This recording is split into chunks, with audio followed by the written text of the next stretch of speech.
Hello, everyone. Welcome to Advancing Your Career from Home. This is a panel that was put together by the IGDA Foundation, but really we want to kind of talk to you as game developers today. My name is Sarah. I'm the lead program manager, and I'd love if Jen and Steven could introduce themselves. Sure, Jen, go first. Jen. Okay, Jen. I'm here. Sorry, I was trying to catch up on chat and did not realize I was asked to go first. Hi, I'm here and awake. My name's Jen. I am a senior narrative designer at Hidden Path Entertainment. We are working on a big AAA RPG MMO, not MMO. God, I'm awake. It's not that one. Really not that one. So big AAA RPG set in the universe of Dungeons and Dragons. We're all very, very excited about it. And at the foundation, I am currently program director for the Velocity program, which focuses on giving people chances to get into games who have not had access to education programs or in a different career set and all that good stuff. Cool. So, yeah. Hi, I'm Steven. I'm a producer at Double 11 in the UK. I've been in production just over 7 years. And at the foundation, I work on, totally blank there. I'm the program director for the Next Gen Leaders program, which is a program for retaining marginalized developers in industry, ideally around that kind of like 5-year mark where we find a lot of turnover within our industry. Awesome. Thanks for joining us today. And then Chima might be joining us as well. And so he's the program director for the Scholars program. And since he's not here right now, I can help speak to that because I used to be one of the program coordinators for the role. And so Scholars in particular serve students from all over the world who are interested in pursuing game development as a career, but they don't necessarily need to be in a game development degree. I certainly was not. And then I guess for my day job, I didn't mention this, I'm a producer over at Studio Dry Dock, which is an international kind of global indie focused on making non-violent, non-skill-based games for people who don't normally see themselves in games. And with that, let's get to our first question. So one thing I love to ask everyone is how did you get into the games industry, and would you consider that a typical experience? I don't know who wants to go first. I can. Sure. I think the bones of my experience is typical, but like when you actually get past the log line of it, it's not. So, you know, if you, the short log line of my entry into games is I did a sociology degree in undergrad that was focused toward games, realized I wanted to make games and not research them, went to grad school. While I was in grad school, I did professional indie contracts and also did a lot of learning at grad school, obviously, and then got a job about 5 months-ish out of college. So, you know, pretty, I feel like the standard ideal if you are someone who goes the educational route, right? But it was not, it sounds a lot cleaner than it was, right? So while I was in the sociology program, I wrote one of the first studies on sexism in the game industry and how it impacts game content. And when I was doing that, I thought I would be a researcher forever. And I burned out on research really hard. Oh. And, you know, I had always been a writer and a storyteller, but I had never let myself like think of that as a professional option because I didn't think I was good enough. It took basically meeting my current fiance like 7-ish years ago and him being like, look, I'm in this grad program. You do really well at it, and really pushing me to actually like consider myself like possibly a like professional creative. And then from there, sort of the rest is history. A lot of small projects to start, you know, like 3-week little consulting contracts on indie projects. And, you know, then that could build up to the first full-time, and then the first full-time built up to my current job. So, yeah. That's awesome. What about you, Steven?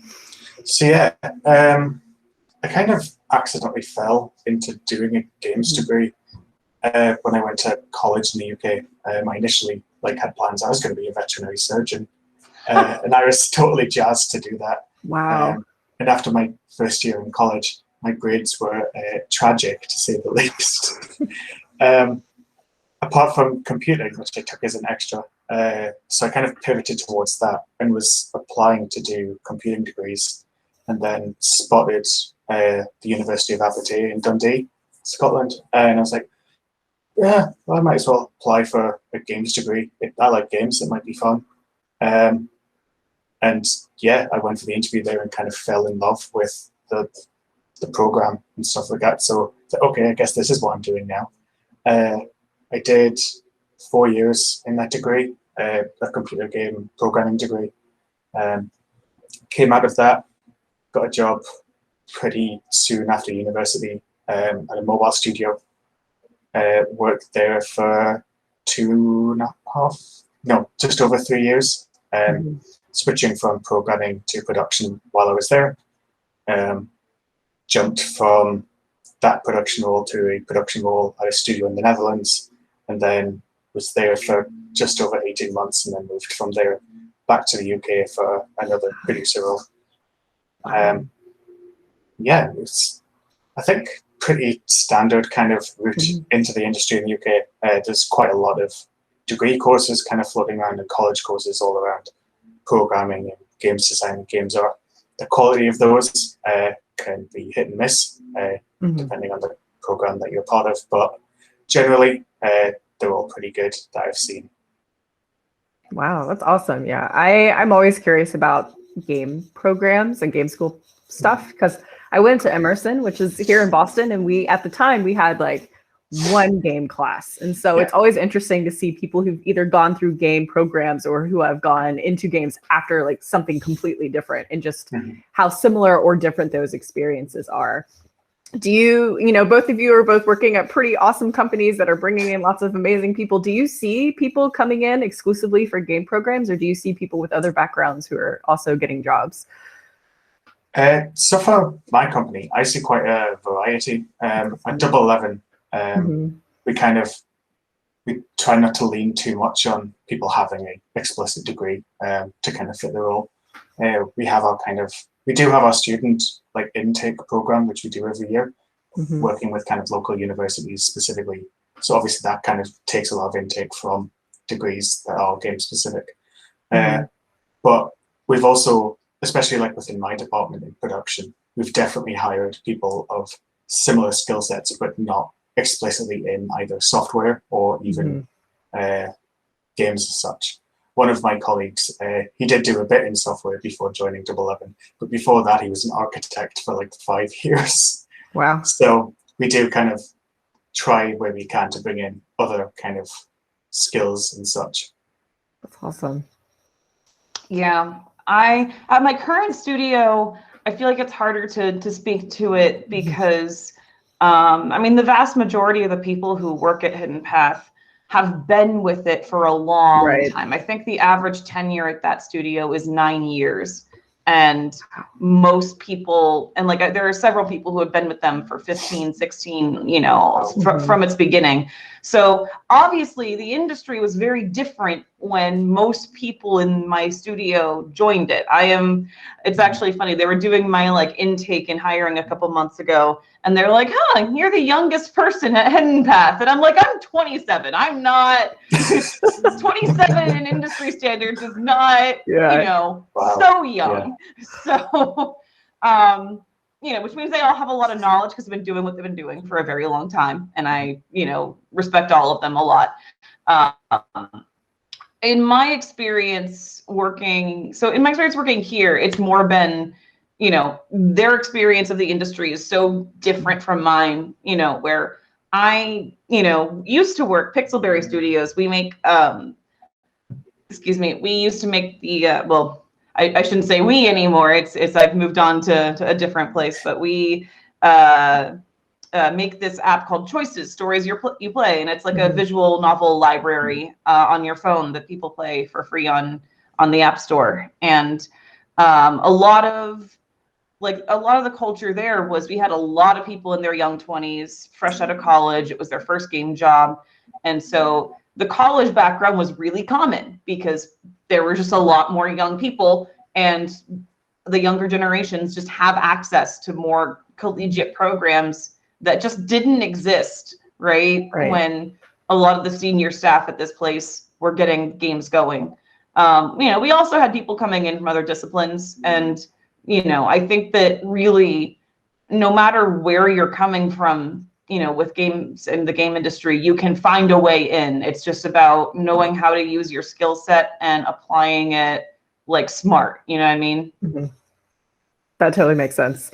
And I guess that kind of transitions into the next question I have, which is essentially, how can people, break into the games industry? What are some ways, what are some resources, especially now that we are, at least we're still kind of mostly remote, I think, as an industry and as a world, I guess. So what are some online resources or more accessible options for people to try and get into the games industry?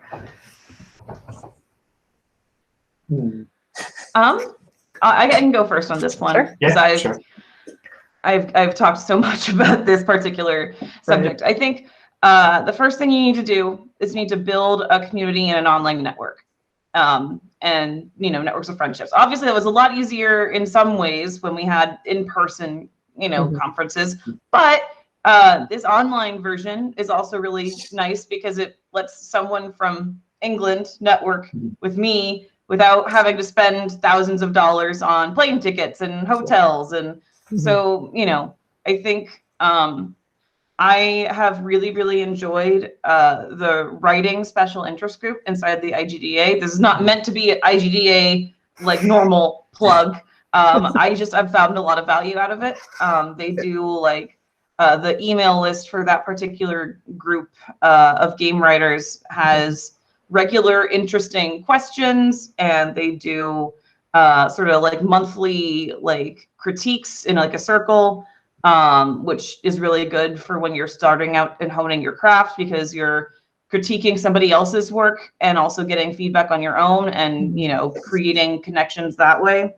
The biggest thing is that you need to establish relationships and hone your craft. Like, those are the two biggest things you need to do, because every single job I have gotten, I had someone batting for me, right? Who knew who I was, who knew that I was a good person to work with, and that I was, enjoyable to have on a team and produce good work.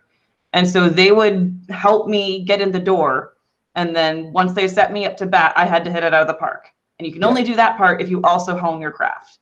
It's not just about who you know, it's about making sure that that, what you're doing, right? Which, doesn't mean don't apply for things if you are still a beginner. It means, make sure that you're, practicing your fundamentals a little harder and making sure that you, like that sort of thing, right? But the biggest thing is honestly just connections, is being kind to everyone you meet. Don't be an asshole. Like, seriously, like that is the quickest way to lose many chances. I cannot tell you how small this industry actually is. Really be kind, make as many friends as you can, and just try to practice the craft as much as possible and be around other people practicing the craft, because you'll learn a lot from them too. Yeah. I guess a lot of what I've got to say kind of is just underlining a lot of that. So I guess as part of your network, like, don't be afraid to reach out to recruiters as well. They'll have their ties. They have a role to play in kind of getting you a job, because they get paid for it. So they'll definitely help you put your best foot forward in that sense, especially if you're coming from a background that isn't necessarily games related. They'll be able to help you tailor your CV and your cover letter for those roles, and also be able to lean on their contacts within studios that you might find interesting, to be able to apply for roles that maybe you might have been a bit kind of intimidated by or don't feel qualified for. On the subject of like roles that you don't necessarily feel qualified for, just go for it. I can't underline this enough. especially kind of as a queer person, as a person from a marginalized background, do not hesitate to apply for a role if you think it's something you're interested in. Like, even if there's a checklist of like things and skills you should have, just go for it. Worst they can say is no, in which case you're not any worse off for that. And if anything, you might go through the review process and the interview process, in which case you're learning about the studio, you're meeting people there, you're still building your contacts and your network, and you'll be able to get that kind of feedback loop from those people potentially. In which case you're building kind of your confidence in being able to address this process. Yeah. If I can build on that real quickly, like there are going to be things on every job application sort of, or job, the blurb, right? That like, it's very, very rare they actually find someone who has 100% of what they're looking for. Most times when they put out that blurb, that is like their highest ideal candidate, right? That is, that is not, there are very few people who can actually meet that. And a lot of things that'll have on there are things you can learn, right? Knowledge of Final Draft was among the job requirements for the job I have now. I have never used Final Draft once before this job. And I figured it out. It's fine, right? Like, it's, once you apply to a job, don't, like don't be dishonest. Like, don't say that you are an expert in Final Draft when you haven't picked it up before. But, once you apply, maybe take a look at some tutorials. Right? So you have some idea. But like, there are some things that you can teach to someone, and there are some things you can't, right? You can be taught how to use Final Draft. You can be taught how to use any game software, any like requirement they have on there that's like tech-based.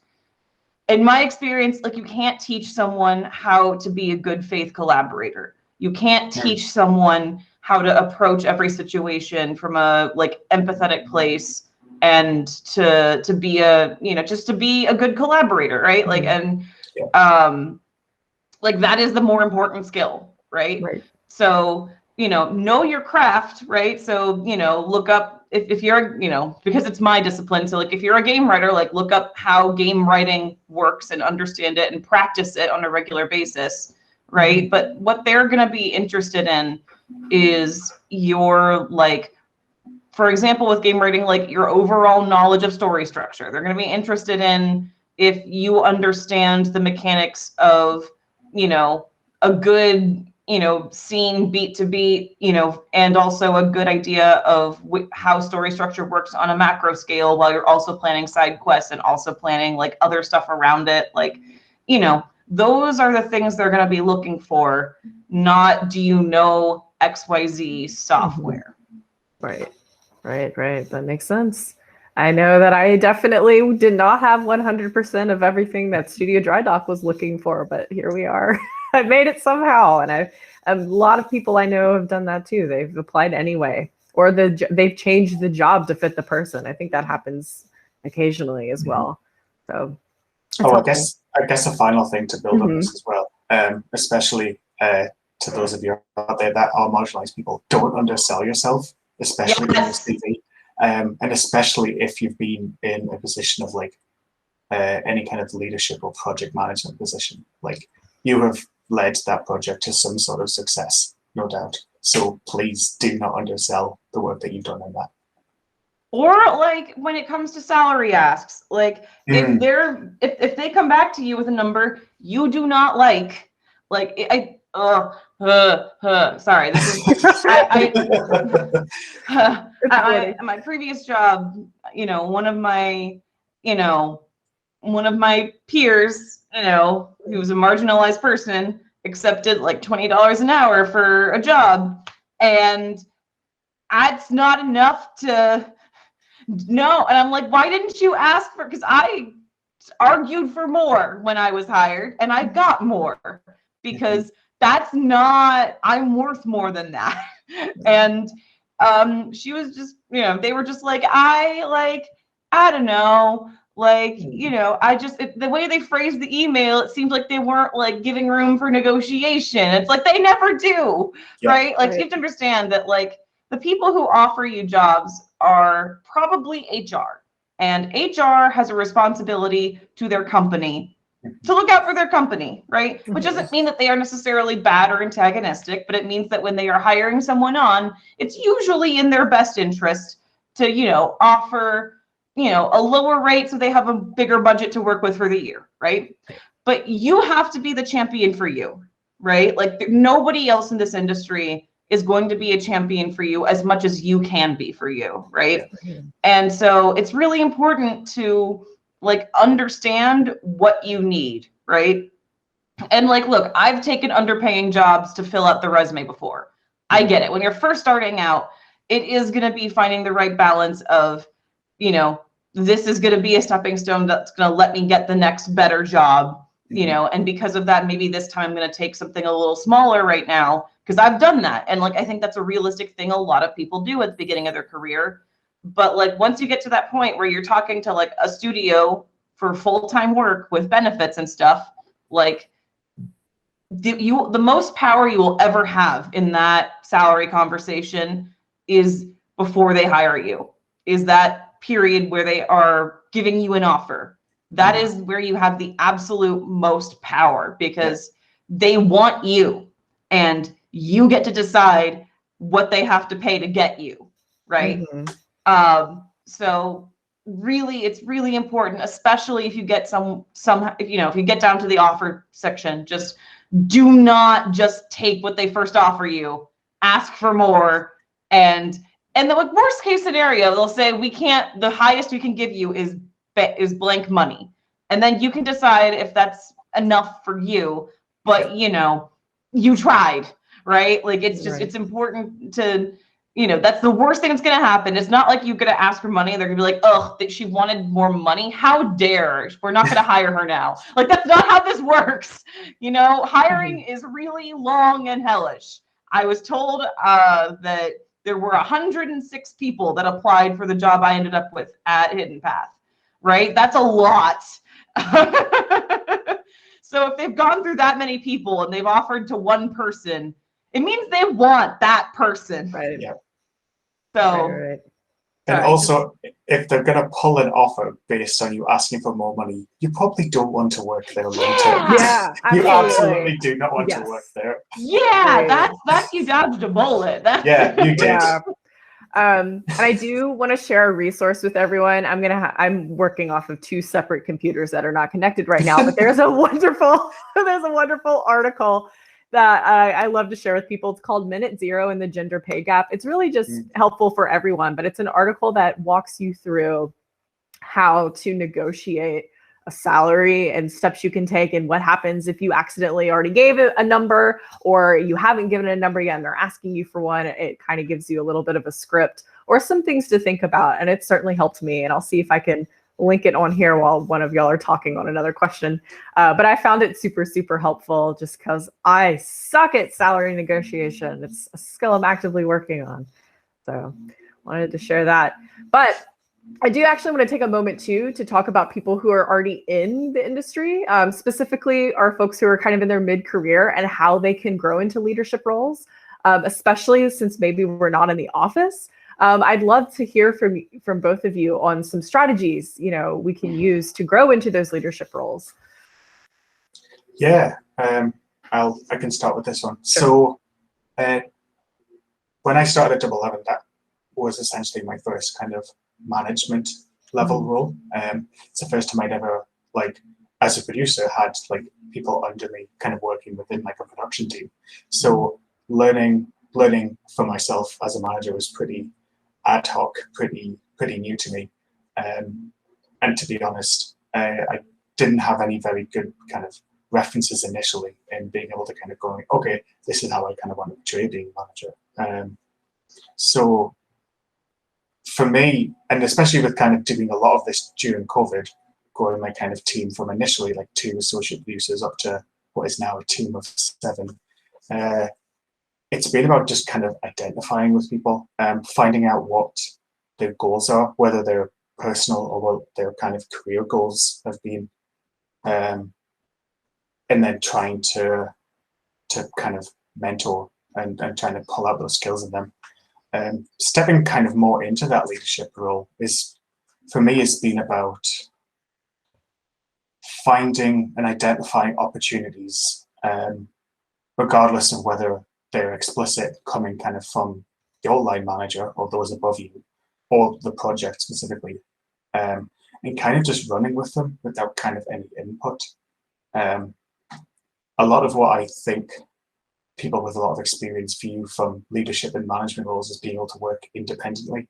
And it's more, for me, it's more like being able to actually trust your gut and being able to act upon kind of the experiences that you've had and being able to make informed decisions based on those things.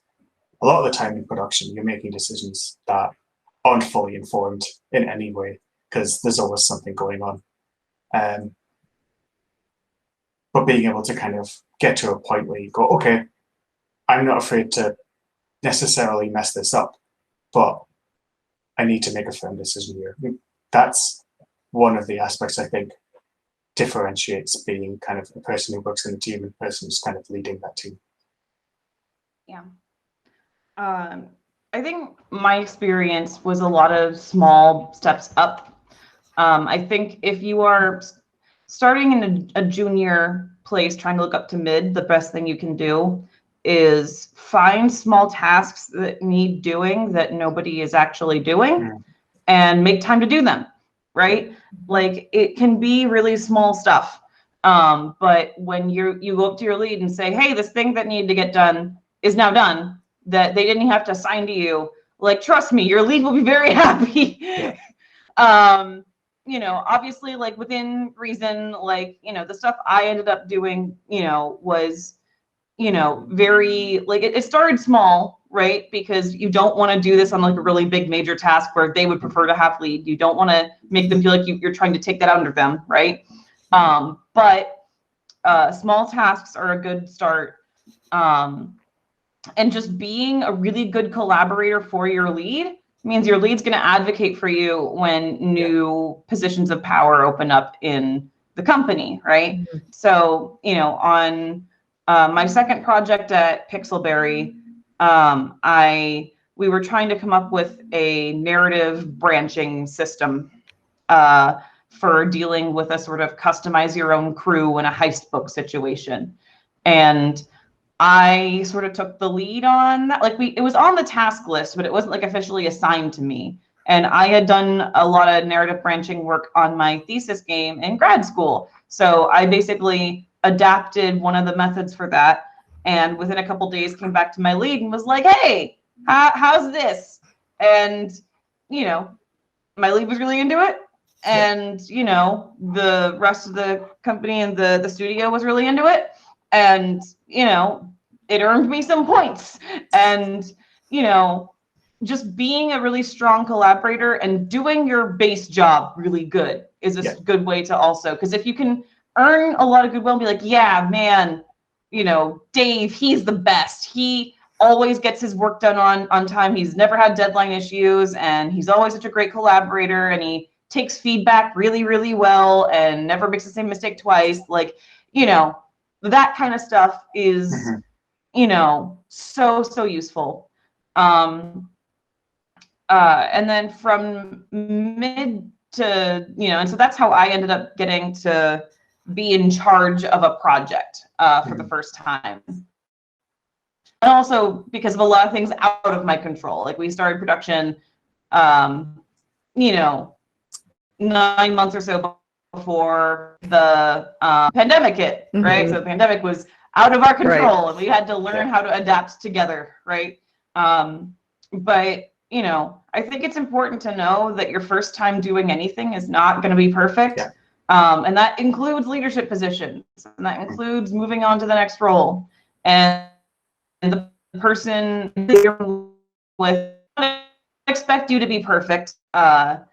And you know, I was able to learn from them and make myself better and use that experience of leading people to end up in the position I'm in now. So basically, once you get like that initial favor from your company as a junior employee to mid-level, you can then build on it really easily. I guess the small thing to add is make sure you document what you're doing as well. Because when it comes to appraisals, you will not remember what you did a year ago. That's been awesome. Yes.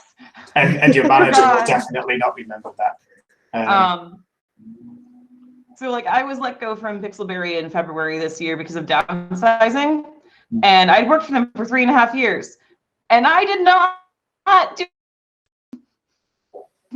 like it's right. yeah, you Yep, absolutely. Absolutely. Do you want to move to our next question if we're okay with that? One of the questions, this is something that I've also been thinking about, but I've actually... And that becomes focus. The other side of it is being able to take that experience and passing that on down to other people in your team. And that's where you kind of get your arguably your lead in your management roles. At least that's how I've always kind of defined it. It's kind of how Double 11 defines it in our kind of career paths. Yeah, I think the big question you have to ask for yourself is, do I get joy in this work from doing my craft? Or do I get joy in this work from helping other people do their craft? Yeah. Right? From the social collaborative, right? I personally get the most joy when I'm doing the craft, right? So that is what I am focusing on. I am not managing anybody at my new job. I am just focusing on, you know, the work and being my narrative director's right hand. And I also think that, like, you know, how you build your resume and what jobs you end up taking are gonna lead you to different things, right? I always have, my fiance and I always have fun talking about how our experience in the game industry, because we're so different. I have only ever had narrative and writer related jobs. So I have a very specific resume that if we all suddenly don't need game writers anymore, I'm screwed, which thankfully will not be the case. And I've landed in a very good place where they definitely need game writers. So we're good. But, you know, he has not had the same game job twice in 10 years of working in the game industry. Okay. And, you know, like the general, I mean, the jack of all trades approach, you know, means that he understands interdisciplinary like work and how teams work together in a way that I just never will, because I have not been on half of those teams, and that's totally fine. I will say, like, it has led to some challenges in like job finding, because, you know, most people want specialists, right? Like if you want to be a producer, most people just want someone who has producer listed on their credits 3 times over than someone who doesn't. Right. But I think that, you know, once usually I feel like in studios that have like a vertical hierarchical culture, once you reach mid-level, that's when you really start deciding what direction you want to go in terms of like what aspects of the job bring you joy and what aspects of the job you want to keep honing. Because you don't necessarily have to be a people manager in order to upwardly escalate, right? Yeah. And so I think it's really important to know that. I feel like some people feel like the only way to advance your career is to be this, like, you know, people manager on top of being like a professional crafts person. And those are 2 different roles. If your job is asking you to do both of those at the same time, yeah. It's difficult, I guess the other thing to keep in mind is that if you are in a position where you are having to kind of juggle both, like be honest with your line manager and just say, look, this is the capacity I have. This is how it's affecting either my team or my project, and just be really upfront about that. But again, like, going into people management is never always the next route up on the step. And also, not everyone who's really good at doing X, Y, Z is necessarily a good manager, because they don't necessarily have amazing people skills. Yes, because they're completely different skill sets. And yes. Okay. we are getting close to the end, so I just want to ask one more question. There we have a lot, I guess. So I'll ask this one because I feel like we don't hear this a lot. So what are some signs for companies? Like, what are some good signs? We always talk about red flags, but what are some, when you're, either growing within a job or you're looking for a new job, what are some, green flags, that this is a good place to work? The big one for me, and it's the thing I try to instill into a lot of people, is find a place where you feel it is safe to fail or to make mistakes. I can't double down on that statement enough.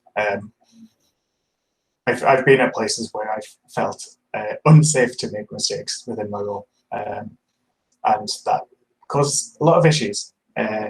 So finding a place where the opposite is true will definitely kind of help with that. The other thing is see where they'll invest in you, not just hiring you and letting you do your job. Like, where will they invest in allowing you to improve? Will they put you through training and development? If you are wanting to go down, say, the route of management and you haven't had any management experience, will they put you on courses, or will they kind of give you some mentorship within the company with other people who are in management roles to be able to learn from them and take their advice in that? Thank you. Awesome. I have so many thoughts on this. I really love the studio I'm in. I honestly, I feel like I'm in one of those unicorn studios that I thought didn't exist, and I feel incredibly lucky to be there. Some things that really made me passionate about wanting to work there when I was in the interview process were that a lot of people I was interviewing with were not in their 30s, right? It was a sustainable enough place that there were people working there, who had gone 40s plus and had kids and families, because and families is a big one. If people can have families and work at the studio, they're paying them enough to have families, and they're not crunching them enough that they can go home and be with their families, right? I asked when the first meeting of the day started and when the last meeting of the day happened, and they said their core hours were between 10 a.m. and 4:30, and that's when meetings should normally happen. And they have unlimited sick leave, which is very rare in the United States. Wow. Which is, again, huge. It means they prioritize the health of their people over other things. If you're a marginalized person, look at the makeup of the rest of the studio, right? If it is a sea of cis white boys, just keep, I'm not going to say that we are the pinnacle of all diversity at Hidden Path, but we are working on it, and we make active measures to hire as diverse as we can, and we have, and so it's one of those things where it's just look at what they're presenting to you, right? If they're advertising that free lunch is one of their benefits, think of what that part of that means, right? That certain amount of, we want you to stay here, we want you to be here, right?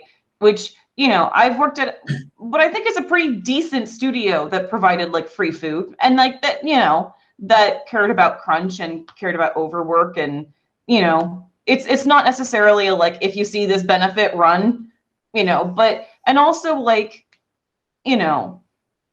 be wary of, I think green flags for me are just that that people have lives outside of their company, right? Which I think that it's really hard, especially starting out, because games are usually our hobby first, and then they're our profession, and then the line between our personal time and our work time just disappears, because our hobby becomes our job. And it's really, really important to surround yourself with people that value their time doing other things and having time to themselves. Because if you're only surrounded by, And like, this is something that I have feelings on with, like, you know, in previous places I've worked with, there've been like a lot of young people and a lot of like young single people that haven't like figured out where they're going. Like, they just end up because like attaching their identity to the job, right? And spending all of their time there and making all of their friends there. And then say the company lays you off due to restructuring, suddenly you've lost all of that, right? And so I think for me, like what sold me on Hidden Path was asking people about their lives and how they lived them, and seeing that, you know, people woke up and started their day and, you know, and they could do the 9 to 5 if they wanted and go home and be with their families, or if they're weirdos that, you know, need to work at like 10 p.m., but they do their 8 hours just on their own time. They can do that so long as they're available during the core meeting hours. And, you know, that like you can also tell when people talk about their company if they genuinely love it or not. Like, you just pay attention to how people are acting, right? Like, you know, over and over and over again, when I was interviewing at this company and I got to ask them questions, I constantly asked, you know, what, you know, do you love this place? Like, give me your honest, like, why do you like this place? You know, would you like that kind of stuff, right? Like grill them on whether they like their own studio. And like the ones that like kind of mean it, but don't, like, you're going to tell the difference between them and someone who is genuinely in love, right? It's like the difference between asking someone about, you know, their spouse or girlfriend and being like, yeah, no, they're pretty good. And oh my God, I cannot be anywhere else, right? So, yeah. No, I think you've really nailed it on the head there. I don't think I could really add anything to that. Yeah, I learned a lot. Yeah, I lucked out with my studio for sure. And I wish I had asked more of those questions, I think, when I was job hunting, because I certainly was like, this seems fine, let's go. And thankfully it worked out and it's fantastic. But really, thank you for that insight, both of you. So we have a little less than 15 minutes left. I do want to take a moment to pause and see if anyone has questions before we make closing remarks. I see there's a Q&A spot. This is all very new. So if you have questions, feel free to hop in there and ask. Or not. Oh, there you go. Hi. Hi. Hi. Hi. Hello. I happen to be trans and genderqueer and applying for jobs right now. And I've actually some of the advice that you gave. So there's actually three-ish local-ish studios that I applied to. And 2 of them are reconsidering the job postings that I was applying for to make them a better fit for me. And that's happening. Awesome. Yay. Folks, company Hell yeah. talk to them and, you know, negotiate and stuff. So I think that's incredible advice.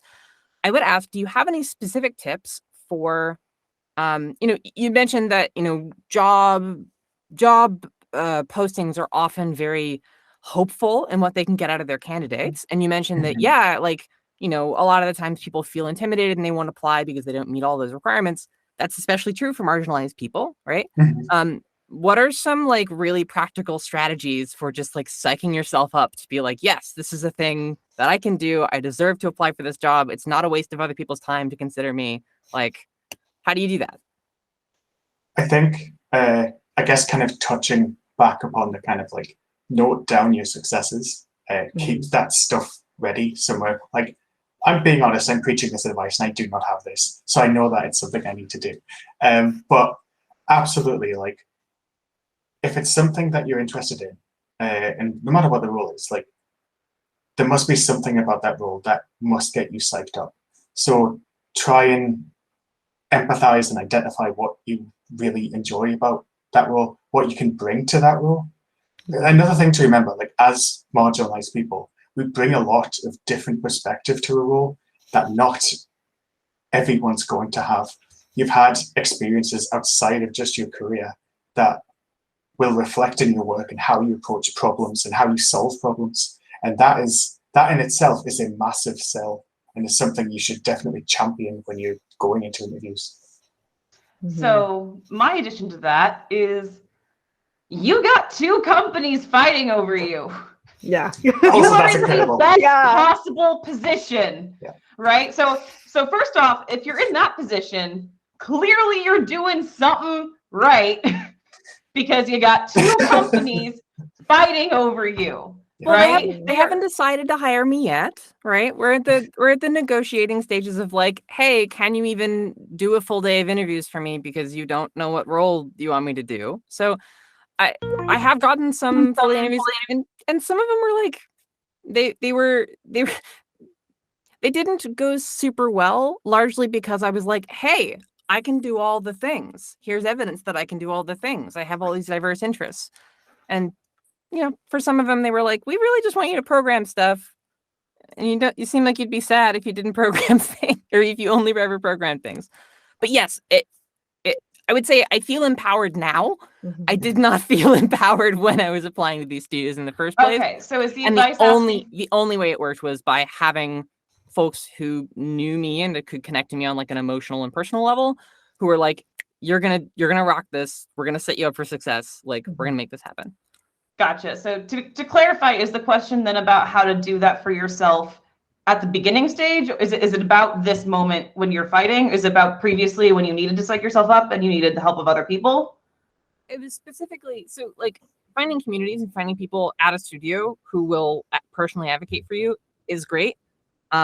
It can feel a little bit like corporate espionage to be like, okay, who has the intersections that will actually make them both invested in me as a human and also like a person at a studio who has enough sway to get my resume looked at. And even doing that requires you to look at the job posting and at least come to the conclusion of like, this is possible, right? So like, are there like mental framings that you can use to be like, why was this job written this way? What does this list of requirements mean in relation to me? Like, how do Gotcha. and engaging with this certain block of things that I can't do? Okay, I think I understand. And if I start saying things that are not relevant, you can stop me and we can re-clarify. But based on that, I think that anytime there is a job posting, there are like two levels of communication that are happening, right? And when you read between the lines, like you start to see what they're actually kind of looking for, right? So when you have when you have a posting that's asking for, I'm not going to go into like softwares because I'm a game writer. That's not my bag. But like, if they're asking for someone who is like super passionate and driven and will be a real team player, like if they're using those in a certain way, they're kind of asking for someone who's going to work a little too hard, right? Because, of the language. And so you sort of have to apply that mode of thinking to the entirety of like the thing. So if they're asking for a certain number of years experience on, a certain program, look up if it's a new program, look up how old it is, because I've seen some examples online of people asking for like 3 to 5 years experience in this program, and the creator of the programs are like, I wouldn't qualify because I made this 2 years ago. And like, but like look at what they're actually asking for, right? If they're actually asking for someone who has a very specific skill set in like C# and Unreal, you can surmise the job is going to be programming for Unreal, doing XYZ things. Like basically take all the pieces and visualize what a life looking like is when you're using all of those different softwares. I also like, if you're playing the espionage game of who's going to advocate for me in this company and give me the best shot, that's a good thing. Yeah. Like, don't be ashamed of doing that. That's how we get jobs, especially marginalized people, because honestly, like, like the confidence of mediocre privileged people is not unearned. Like they can walk up and get things without really trying that hard, right? And like, it's not like which is not to knock any privileged people in the room that are going to go out and go get jobs. You're going to be great, right? And your talent is there and it's earned, but like especially depending on how many marginalizations you have stacked against you, like you're gonna have to work harder to be considered, right? Like it's Right. Yeah. So don't like I've been playing that game since I got into the industry. And in 7 years, I've made it to a senior level position. So clearly it didn't go terribly. And it's a part of how you get advanced and how you get the jobs you want. And don't be ashamed of it. That's a really hard skill to navigate. And it sounds like you're doing a pretty good job of it. So Awesome. Thank you so much. Yeah. Anytime. Okay, so I've gotten the note that we're going to start wrapping up here. Thank you, everyone, for joining us today. Thank you, Stephen and Jen, for talking to us. I learned so much from y'all. Like, I know we technically volunteer together, but I'm always amazed just to hear from your experiences. So thank you so much. And if anyone wants to hear more and get to know more about, Jen and Stephen and everything going on at the foundation, we recently launched our virtual exchange program, which is a 6-week kind of professional development program happening this summer. So if you're, someone from a marginalized background that's a student or looking to break into games or looking to really transition from that mid-career to senior level role, we're so excited. We'd love to help you out.